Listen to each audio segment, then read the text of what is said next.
Good morning, guys. Friar Talk. I'm going to just jump right into this. I'm going to read a little bit from the Big Book of Alcoholics Anonymous. We invariably find that at sometime in the past, we made a decision based on self, which later placed us in a position to be hurt. I want to talk about that selfishness and self-centeredness being the root of our problem. I know that that's super true for me.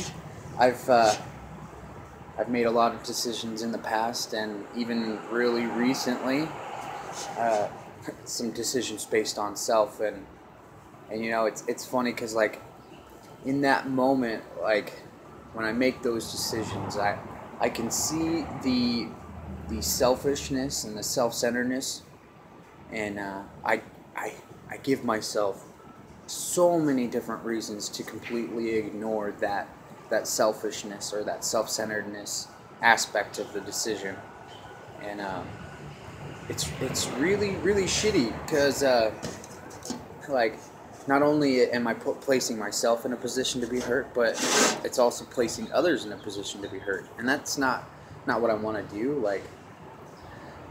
It's super lame. It's this thing that they talk about, the mental blank spot for going into your next drink or whatever, and I don't even have that excuse for making these decisions. It's like a complete conscious awareness of the decisions that I'm making, and ignoring the parts that I don't want to look at. I know they're there and I ignore them, and that's what I'm gonna choose to ignore things because the selfish aspect of who I am is kind of taking precedent, and it's super obnoxious. But it totally goes into the next part of the Big Book that says the alcoholic is an extreme example of self-will run riot, though he usually doesn't think so. And it sucks because I totally think that I am an extreme example of that a lot of times, not all the time. It's funny because I'm thinking about the things that I'm attracted to in others, and the things that I'm drawn to in others, and then I think I have to assume that there are things about me that other people are drawn towards and attracted to, and whenever I make those decisions based on self, it's I'm completely willing to throw away those things that people are attracted to in me, and it's man, why can't I just go ahead and set aside the selfish shit? To be honest with you, it's because it says in the Big Book also that God makes that possible, and if I'm not doing the things that allows God to make that possible, then that's a indicative that I will make those decisions based on self. And so that being said, I've had to redouble my spiritual efforts, to gain that more conscious contact with God. I've been kind of lax in my meditation lately and my prayer a little bit more. I got into some major writing last night.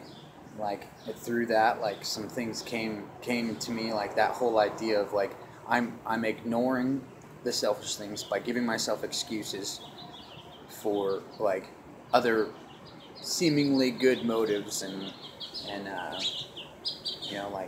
my willingness to throw away the things that make me attractive and allow other people to be drawn to me.